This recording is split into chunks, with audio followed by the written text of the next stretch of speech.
ارادہ بھی نہ کرتے۔ اب ارشاد فرماتے لوگوں، جبریل امین مجھے لے کر کے جنت کی سیر کرانے گئے، جبریل نے مجھے جہنم کی سیر کرائی، میں نے لوگوں کو دیکھا اور جن جن حالات میں میں نے لوگوں کو پایا ہے اگر بیان کر دیا جائے اور اپنی آنکھ سے دیکھ لیتے تو کبھی زندگی میں گناہ کا ارادہ بھی نہ کرتے۔ مصطفیٰ نے کس انداز سے، کس لیول سے نظام زندگی کو لے کر کے چلے اور ہم تک کس انداز سے یہ پیغام زندگی عطا فرمایا، لیکن افسوس ہم نے آقا کی پوری مکمل سیرت کو اپنے دل و دماغ سے نکال کر کے رکھ دیا۔ اور یاد رہے یہ بات اچھے سے، انسانیت کی ناکامی کی سب سے بڑی وجہ اگر آج دور حاضر میں کوئی پائی جاتی ہے تو وہ شریعت مصطفیٰ سے بے وفائی، شریعت مصطفیٰ سے بغاوت، نبی کی سنتوں سے بغاوت، شریعت مصطفیٰ سے بغاوت، نبی کی زندگی کو چھوڑ دینا، نبی کی سنتوں کو پامال کر دینا، یہ سب اس بات کا نتیجہ ہے جو آج ہمارے اور آپ کے سامنے نظر آ رہا ہے۔ جن لوگوں نے مضبوطی سے نبی کے دامن کو پکڑ لیا، جن لوگوں نے مضبوطی سے نبی کے طریقوں کو اپنایا ہے، جو لوگ مصطفیٰ کی زندگی کو اپنے عمل میں لائے ہیں، اللہ کی قسم ان کے ڈن کے کل بھی بجتے تھے، آج بھی بجتے ہیں اور صبح قیامت تک بجتے رہیں گے۔ اور یاد رہے جو لوگ مصطفیٰ سے وابستہ ہو گئے ان کو مقام و مراتب کو نصیب کیے گئے۔ اگر ان میں کوئی ابو بکر ابن قحافہ تھا، مصطفیٰ کے دامن سے وابستہ ہو گیا، مصطفیٰ کے دامن کو پکڑ لیا، تو وہ ابو بکر ابن قحافہ نہیں، ابو بکر صدیق بن جاتا ہے، صداقت کا تاجدار بن جاتا ہے۔ عمر بن خطاب تھا، نبی کے دامن کو پکڑ لیا تو عمر بن خطاب نہیں، فاروق اعظم بن جاتے ہیں، عدالت کے شہسوار بن جاتے ہیں۔ عثمان بن عفان تھا، جب نبی کے دامن سے وابستگی اختیار کری تو عثمان ذو النورین بن گئے۔ علی کی تو شان ہی الگ ہے، علی کا کیا کہنا ہے؟ علی تو داماد پیغمبر ہے، علی تو فاتح خیبر ہے، علی تو شہسوار کا نام ہے جس نے آنکھ ہی مصطفیٰ کی گود میں کھول لی ہو۔ علی تو وہ ہے جس کی رگ رگ میں مصطفیٰ کی زندگی بھری ہوئی ہو اور جس کو خود اپنی آغوش رحمت پہ لے کر کے آمینہ کے لال میں پالا ہو، اس ذات مقدسہ کا نام علی۔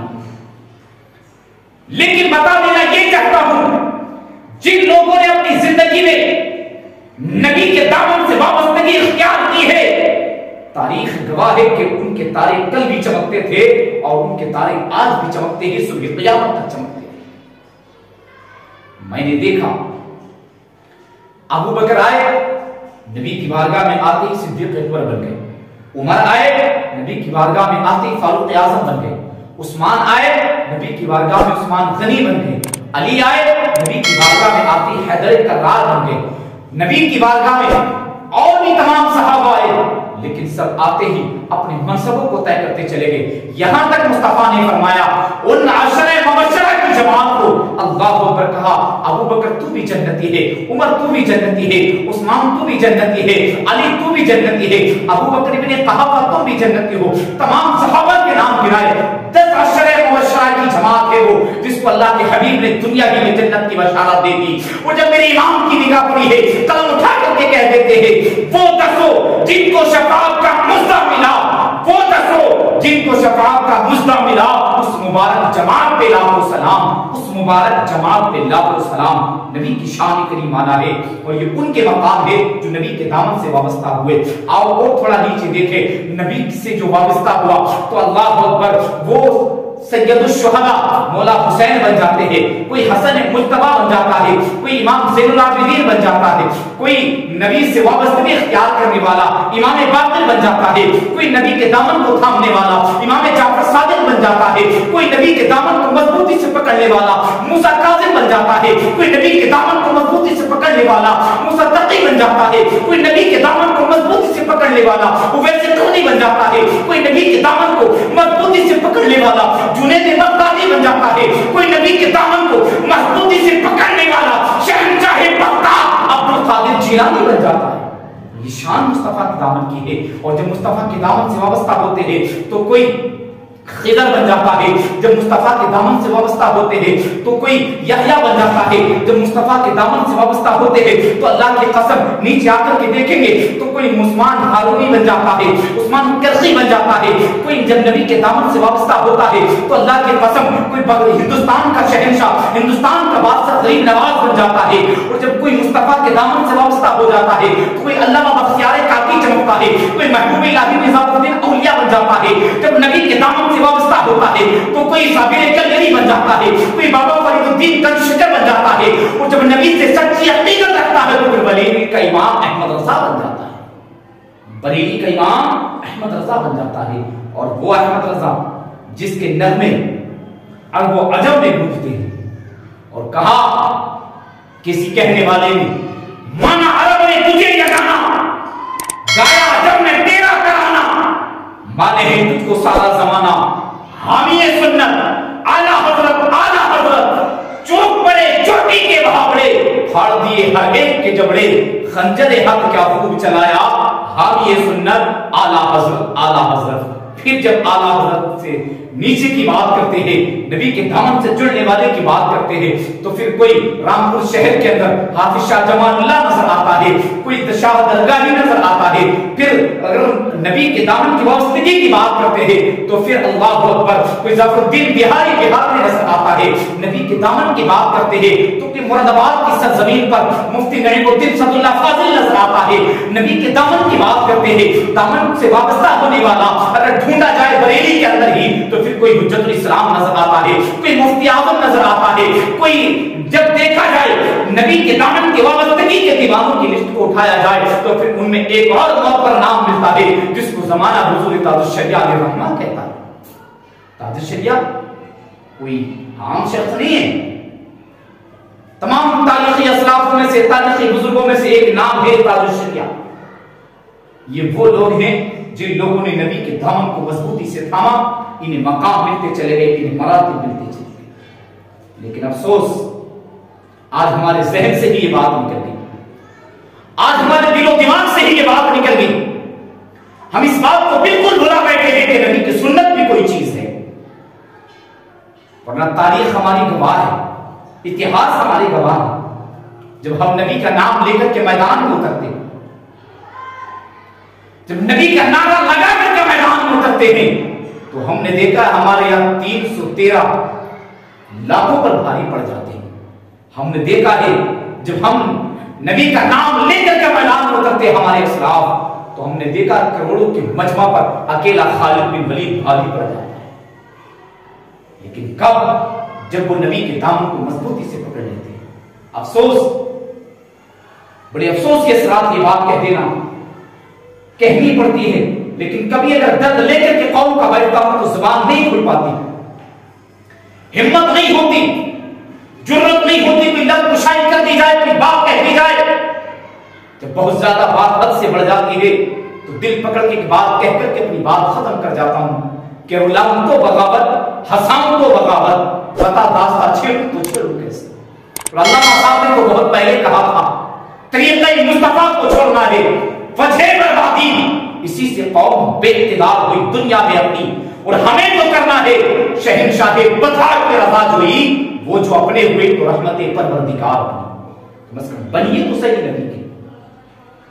لیکن آج میدان میں ابھی آپ سے کہوں کہ ہاتھ اٹھاؤ ذرا نبی کے نام پر کتنے لوگ ہیں, بچہ بچہ کھڑا ہو جائے گا اور آواز ایک ہی لگائے گا, دیکھو میرے نبی کی شان, بچہ بچہ ہی قربان.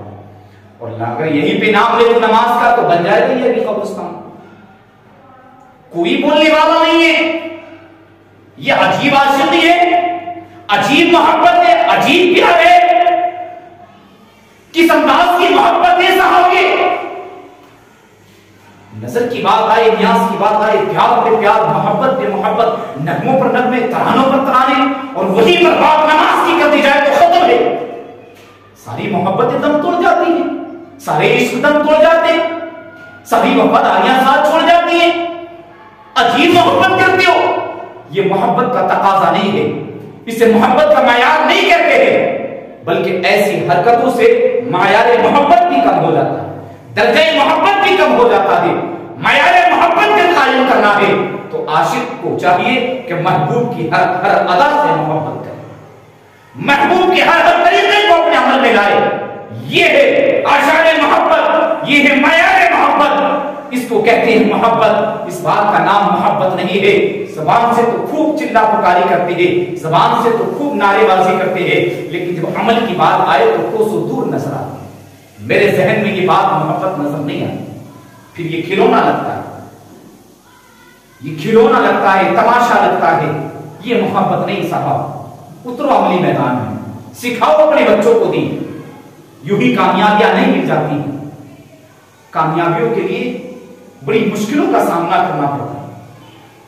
یوں ہی تو میرے آقا نے فرمایا ہر مشکل کے بعد میں آسانی ہے، کم از کم اس مشکل کا سامنا کرنے والے تو بنے، اس مشکل کا مظاہرہ تو کریں، آئیں تو میدان میں نکل کر کے اس مشکل کا سامنا کرنے کے، پھر دیکھیں کیسے تمہیں فتح نہیں ملتی ہے، کیسے تمہیں کامیابی نہیں ملتی۔ ایسے نہیں کامیابیاں ملتی ہیں، کامیابیوں کے لیے جد و جہد کرنا پڑتی ہے، کامیابی کے لیے محنت کرنا پڑتی ہے، مشقت کرنا پڑتی ہے، اترنا پڑتا ہے میدان میں، تب کامیابیاں حاصل ہوتی ہیں۔ اور میدان میں اترنے کا مطلب نہیں کہ بھاری لاٹھی ڈنڈے تلوار لے کر کے میدان میں اتر جاؤ، میدان کا مطلب ہمارے یہاں ہے کہ نمازوں میں آ جاؤ، مصلی بچھا دو، مسجدوں میں اپنے سجدوں کو رکھ دو، اپنی پیشانیاں جھکا دو اللہ کے حضور۔ میدان میں اترنے کا مقصد ہمارے یہاں یہ ہے، تم اللہ کے حضور جھک جاؤ، خدا کی قسم پوری دنیا تمہارے قدموں میں جھک جائے گی۔ جس دولت کے لیے، جس شہرت کے لیے آج میں اور آپ پریشان ہیں، میرے اسلاف کی تاریخ کو اٹھا کر کے دیکھو، ٹھوکرے مار مار کے انہوں نے اپنی چوکھٹوں سے دولتوں کو باہر کیا، کس لیے کہ وہ دولت ان کے نفس پر حاوی ہو جانا چاہتی تھی، انہیں اللہ رسول کی یاد سے دور کر دینا چاہتی تھی۔ اس لیے میرے اسلاف نے نہیں چاہا کہ اس دولت کو اپنے کلیجے سے لگا لیا جائے، بلکہ ٹھوکر مار کے دور کر دیا، کہا جو میرے نبی کی اور میری محبت کے بیچ میں آ جائے ایسی چیز کو ہم ہرگز برداشت نہیں کر سکتے۔ یہ تو دولت ہے، اگر باپ بھی آ جائے، ماں بھی آ جائے، ہم ان کو بھی برداشت نہیں کر سکتے جو میرے نبی کی محبت میں آ کر کے آڑ بن جائے۔ یہاں تک کہ ایک تاریخ ملتی ہے، سیدنا صدیق اکبر رضی اللہ تعالیٰ عنہ ایک جنگ کے موقع پر اپنے بیٹے کی تلوار کی زد میں آ گئے۔ جب بیٹے نے تلوار اٹھائی، وہ کفار مکہ کی طرف سے لڑ رہا تھا، سیدنا صدیق اکبر پیارے آقا صلی اللہ علیہ وسلم کی جانب سے لڑ رہے تھے، تلوار کی زد میں آ گئے بیٹے کی۔ بیٹے نے دیکھا باپ ہے، تلوار پیچھے کھینچ دی اور باپ کو چھوڑ دیا، گھر آ کر کے بیٹھ گئے۔ کوئی بات چلی اسلام قبول کے بعد، جب بات چیت ہوئی تو اس نے کہا ابا فلاں دن آپ میری تلوار کی زد میں آ گئے تھے، شکر کرو تم میرے باپ تھے، اگر میرے باپ نہ ہوتے تو میں اس دن تمہیں قتل کر دیتا۔ سیدنا صدیق اکبر نے کہا شکر کر کے تو میری تلوار کی زد میں نہ آیا، تو نے تو یہ بات سن کر کے مجھے چھوڑ دیا کہ میں تیرا باپ ہوں، لیکن اگر تو میری تلوار کی زد میں آ جاتا تو میں تجھے یہ سوچ کر کے نہیں چھوڑتا تو میرا بیٹا ہے، بلکہ یہ سوچ کر کے قتل کر دیتا کہ تو میرے نبی پاک کا گستاخ ہے، دشمن۔